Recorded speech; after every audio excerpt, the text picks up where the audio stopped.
नमस्कार दोस्तों, आर के इलेक्ट्रॉनिक झारखंड चैनल में आपका स्वागत है। तो दोस्तों, आहूजा कंपनी की है 1000 वाट BTZ एम्पलीफायर।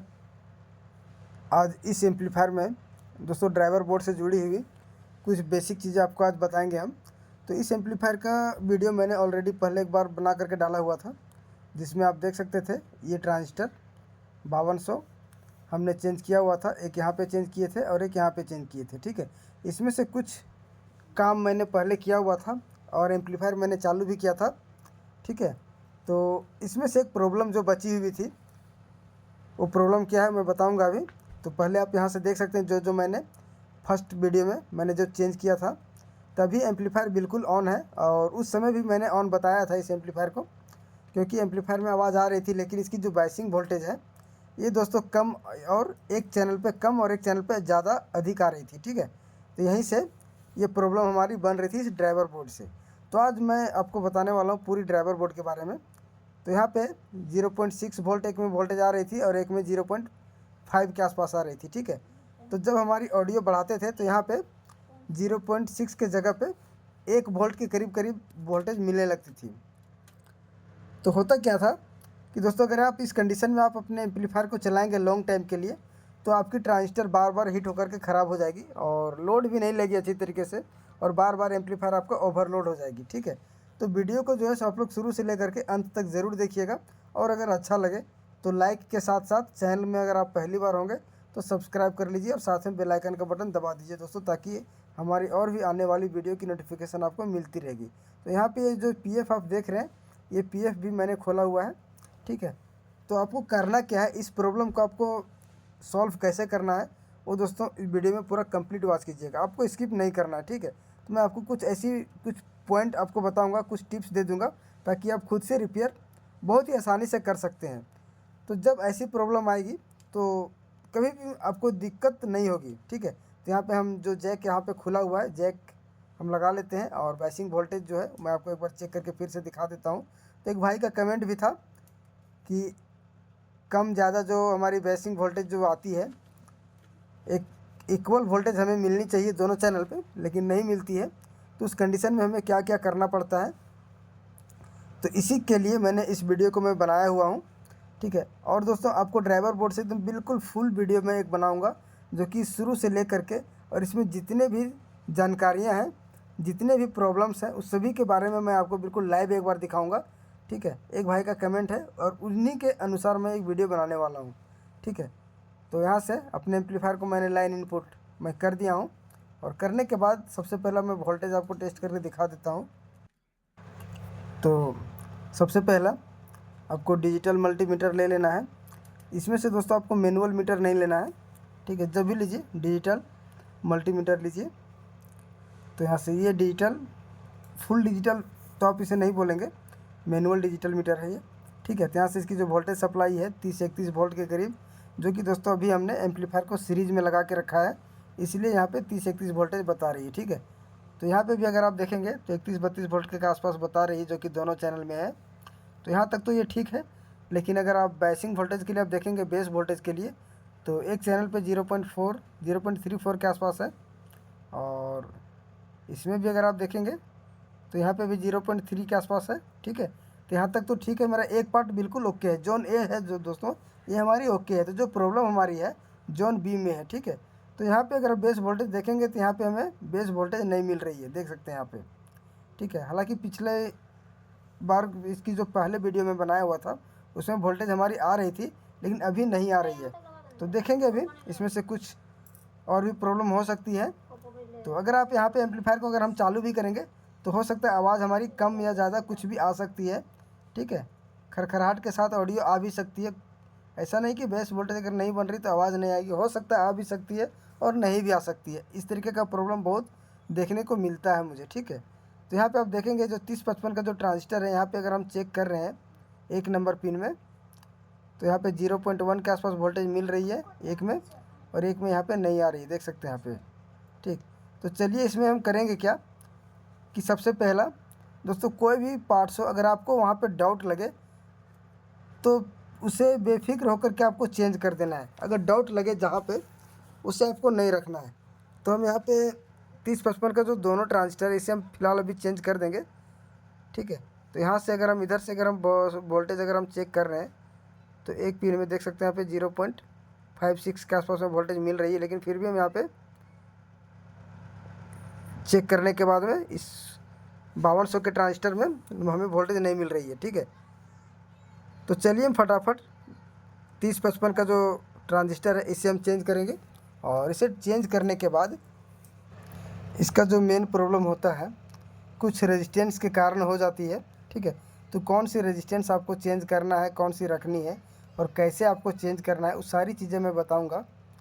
तो सबसे पहला हम ट्रांजिस्टर चेंज करेंगे यहाँ पर, और उसके बाद हम रेजिस्टेंस की तरफ चलेंगे, ठीक है। और इस तरीके से अगर कोई भी ड्राइवर बोर्ड अगर आपके पास आती है जो कि दोनों बेस वोल्टेज हमारी अगर बराबर नहीं बन रही है, तो फिर उस कंडीशन में आप क्या करेंगे। काफ़ी लोगों के साथ ये परेशानी हो जाती है, अगर समझ में ना आए तो। कभी कभी होता क्या है कि दोस्तों रेजिस्टेंस की वैल्यू अगर हम घटा बढ़ा देते हैं, और जल जाने के कारण बहुत से भाइयों को पता नहीं होता कि हमें यहाँ पे कितने वैल्यू की लगानी है, और वहाँ पे रेजिस्टेंस की वैल्यू अगर घट बढ़ जाएगी तो वोल्टेज भी 19-20 होने लगती है, ठीक है। तो सबसे पहला हम यहाँ पे ट्रांजिस्टर भी बदलेंगे। तो दोस्तों ज़्यादा समय हम आपका नहीं लेंगे, और वीडियो को हम यहाँ पे थोड़ी सी फॉरवर्ड कर दिए हैं ताकि इसकी जो मेन टॉपिक है वो मैं आपको बता सकूं। और ड्राइवर बोर्ड से जुड़ी अगर कोई भी चीज़ के बारे में अगर आपको जानना हो तो दोस्तों आप लोग कमेंट ज़रूर कीजिएगा। मैं कोशिश करता हूं कि हर कमेंट का जवाब ज़रूर दूं, ठीक है। और ड्राइवर बोर्ड में एक ख़ास चीज़ होती है, अधिकतर प्रॉब्लम जो कि 2-3 प्रॉब्लम होती है। पहला नो ऑडियो की होती है, दूसरा में आवाज़ फटने की समस्या होती है, और तीसरा में ट्रांजिस्टर ख़राब होने की होती है, ठीक है। तो यहाँ पे दोनों ट्रांजिस्टर मैंने नया लिया हुआ है। और कोई भी चीज़ हो, अगर रेजिस्टेंस हो, ट्रांजिस्टर हो, अगर डाउट हो तो आप उसे निकाल ही दीजिए, क्योंकि अगर हाफ शॉर्टिंग भी रहेगी या फिर ओपन भी रहेगी तो फिर समस्या बनी की बनी ही रहेगी। और जब भी आप एम्पलीफायर रिपेयर करेंगे तो आप उसमें से लोड दे करके और कुछ देर चला करके आपको ट्रांजिस्टर जो आप 5200 लगे हुए हैं आउटपुट में, जो कि लोड के लिए हीट सिंक में टाइट है, उस ट्रांजिस्टर को आपको सभी ट्रांजिस्टर को दोस्तों बिल्कुल इक्वल गर्म होना चाहिए। ऐसा नहीं कि अगर कोई कम या ज़्यादा अगर गर्म हो रही है तब भी आपका एम्पलीफायर सही तरीके से रिपेयर नहीं हो पाया है, तब जा कर के कम या ज़्यादा गर्म हो रही है। तो सभी ट्रांजिस्टर को बिल्कुल बराबर से गर्म होनी चाहिए, ठीक है।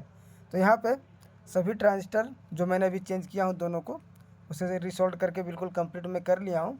और कंप्लीट करने के बाद में दोस्तों आप यहाँ पे देखेंगे तो एक ट्रांजिस्टर गलत लगा हुआ है, जो कि यहाँ पे 47 ओम्स का रेजिस्टेंस लगा हुआ है। मैं अभी निकाल के आपको दिखा दे रहा हूँ, जो कि यहाँ पे 33 ओम्स का रेजिस्टेंस लगना चाहिए।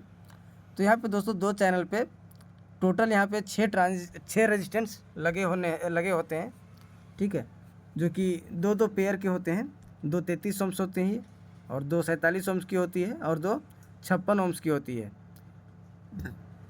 तो मैं आपको अभी दिखा दे रहा हूँ, ये हमने जो भी निकाला हुआ है ये दोस्तों 47 ओम्स की रेजिस्टेंस है, जबकि यहाँ पे 33 ओम्स की ही लगी होती है। तो मैं आपको अभी 33 ओम्स का ही यहाँ पे लगाऊंगा। तो एक चैनल पे अगर आप 47 लगाएंगे और एक चैनल पे अगर आप 33 लगाएंगे तो वोल्टेज 19-20 गारंटी है कि हो जाएगी, और ज़्यादा कोई प्रॉब्लम इशू नहीं होती है। कभी कभी दोस्तों अदर इलेक्ट्रॉनिक्स पार्ट्स में अगर कोई भी चीज़ हो, बहुत सारी इलेक्ट्रॉनिक्स में आपने देखा भी होगा कि अगर 10 ओम्स की रेजिस्टेंस लगी है, वहाँ पे अगर आप 10 के जगह पे अगर आप 20 लगा दे रहे हैं तो काम तो कर जा रही है, ठीक है। लेकिन जहाँ पे अगर कुछ बहुत मामूली सी अगर कोई वोल्टेज के बारे में अगर रेजिस्टेंस लगाई गई है और वहाँ पे अगर आप रेजिस्टेंस की वैल्यू अगर ऊपर नीचे कर देंगे तो वोल्टेज भी ऊपर नीचे हो जाएगी, और उस कंडीशन में इसकी जो लोड ट्रांजिस्टर है वो दोस्तों हीट होने लगेगी, क्योंकि एक में वोल्टेज ज़्यादा बन रही है और एक में कम बन रही है, ठीक है। तो यहाँ पे 2 चैनल होते हैं तो दोनों में बराबर वोल्टेज बननी चाहिए, और दोनों का एक तरह से आप ये भी बोल सकते हैं दोनों का जो वोल्टेज सेटिंग है ये हमने प्रीसेट के माध्यम से इसकी रेगुलेटर बनाई गई है, कंट्रोल कर सकते हैं आप। तो यहाँ से रेजिस्टेंस मैंने 33 ohms की यहाँ पे रिफ़िल कर चुका हूँ, ठीक है। और एक्स्ट्रा लेग हमने यहाँ पे कट कर देना है, ठीक है। तो यहाँ पे टोटल मैं आपको एक बार और दिखा दूंगा बिल्कुल नज़दीक करके। तो यहाँ से सभी रेजिस्टेंस के बारे में हम जान लेते हैं। तो यहाँ पर ड्राइवर बोर्ड का जैक हमने निकाल लिया है ताकि आपको मैं दिखा सकूँ, ठीक है। तो यहाँ पे आप देखेंगे दोस्तों, यहाँ पे एक 33 ohms का एक रेजिस्टेंस लगा है, ठीक इसी के बगल पे 56 ohms का लगा है, ठीक है। पहला नंबर में 33 ohms है, इसके बगल में 56 ohms है यहाँ पर। तो 33 ohms की एक यहाँ पर है और एक पेयर दोस्तों यहाँ पे है 33 ohms की, ये देख सकते हैं यहाँ पे। और इसके बगल में यहीं पे 33 ohms है। तो जब भी चेंज करेंगे तो दोनों को एक ही साइज़ का लगाना है आपको। उसके बाद में ये 56 ohms का है, तो एक 56 ohms इधर है और एक इधर है, ठीक है। उसके बाद में 47 ohms एक इधर है और एक इधर है, ठीक है। जो कि 47 ohms की जो रेजिस्टेंस लगी है, यही दोस्तों हमारी ड्राइवर बोर्ड की जो बेस वोल्टेज के लिए ये बनाई गई है। मैं आपको जूम करके दिखा दे रहा हूँ अभी, और ये आप देख सकते हैं अब। तो टोटल यहाँ पे अगर आप रेजिस्टेंस गिनेंगे भी तो 6 रेजिस्टेंस आप गिन सकते हैं, यहाँ पे देख सकते हैं यहाँ पर, ठीक है। ये हमारी 33 ohms की है एक, और इसी का एक पेयर यहाँ पे है जो मैंने अभी डाला हुआ है, इसका ये 33 ohms की है। और इसके बगल में 56 ohms की है, ये हमारी 56 ohms की है, ये भी हमारी 56 ohms की है, ठीक है। ये दोनों हमारी 56 ohms की है। उसके बाद में ये तीसरा जो हमारी है ये हमारी 47 ohms की है। तो दोस्तों अगर आपके पास इस तरीके का अगर जला हुआ भी अगर सर्किट आती है तो रेजिस्टेंस मैंने बिल्कुल ओपन करके आपको बता दिया है, ठीक है। आपको बस यही 3 रेजिस्टेंस आपको यहाँ पे डालने हैं। और उसके बाद में यहाँ पे 3055 का मैंने UTC कंपनी का ट्रांजिस्टर में डाला हुआ हूँ, ठीक है। उसके बाद यहाँ पे एक 104 का PF लगा होता है जो कि मैंने अभी खोल दिया है, ठीक है। ये प्रोटेक्शन के लिए डाला गया है 3055 के लिए, ठीक है। तो और ज़्यादा कुछ आपको विशेष कुछ नहीं करना है। और हो सकता है आपका 99% ये जो आपकी वोल्टेज की जो सप्लाई थी, वोल्टेज की जो प्रॉब्लम थी बेस वोल्टेज के लिए, उम्मीद है ये दूर हो जानी चाहिए, ठीक है। अगर फिर भी दूर नहीं होती है तो सभी रेजिस्टेंस को निकाल करके आपको इसकी जो वैल्यू है वो आपको चेक कर लेना है। कभी कभी हीट होने के कारण इसकी जो वैल्यू होती है दोस्तों ये घट जाती है, किसी में बढ़ जाती है, ठीक है। तो आपको चेक कर लेना है। तो फिलहाल मैं इसमें 2 ट्रांजिस्टर और एक रेजिस्टेंस में चेंज कर दिया हूँ। और चेंज करने के बाद चलिए मैं इसकी जो ऑडियो और वोल्टेज है मैं आपको चेक करके दिखा देता हूँ। और इसी में से मैं लोड दिया हूँ एक 100 वाट का बल्ब का, आप देख सकते हैं स्पीकर कनेक्शन जोड़ा हुआ है, और उसके साथ मैंने से एक 100 वाट का बल्ब भी मैं स्पीकर कनेक्शन के साथ जोड़ दिया हूँ, ठीक है। तो यहाँ पर मैं आपको दिखा दे रहा हूँ, ये हमने 47 ohms का रेजिस्टेंस जो इसमें लगा हुआ था पहले, इसे मैं निकाल चुका हूँ। और ये दोनों ट्रांजिस्टर जो कि दोस्तों ये भी ठीक है, लेकिन मुझे डाउट लगा इसके लिए मैं इसे भी चेंज कर दिया हूँ। और MP3 चला के अब हम देख लेते हैं। और स्पीकर के साथ साथ हमने दोस्तों 100 वाट का बल्ब का भी लोड मैं डाल करके कंप्लीट कर चुका हूँ।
तो दोस्तों, ये वीडियो आप लोगों को कैसी लगी ये आप लोग कमेंट में ज़रूर बताइएगा, ठीक है। और अगर ड्राइवर बोर्ड के बारे में अगर और भी कुछ जानना हो तो आप लोग कमेंट करके ज़रूर बताइए। मैं अलग से एक वीडियो में ज़रूर बनाऊंगा और फुल डिटेल के साथ इसकी हर एक पार्ट्स की रिव्यू मैं करके दिखाऊंगा। इधर जितने भी पार्ट्स हैं सभी का मैं आपको रिव्यू करके बताऊंगा, ठीक है। तो इस तरीके का जो प्रॉब्लम खास करके आती है दोस्तों, केवल रेजिस्टेंस के कारण आती है। और अगर आप पूरी की पूरी जहाँ पे जो पेयर के साथ रेजिस्टेंस लगे होते हैं, अगर सभी को अगर आपने एक साइड एक मतलब बिल्कुल क्लीन करके अगर आप चेक करके नया डाल देते हैं तो कभी भी कोई प्रॉब्लम नहीं आएगी। तो दोस्तों, जानकारी के साथ आप लोग वीडियो को ज़रूर लाइक कर दीजिएगा और अगर अच्छा लगे तो लाइक कीजिए, ठीक है। तो चलिए, एम्पलीफायर को पूरा कंप्लीट हम सेट कर देते हैं जो खोला हुआ सामान है, और फिर मिलते हैं आगे अगले वीडियो में। तब तक के लिए धन्यवाद। Thank you. जय हिंद।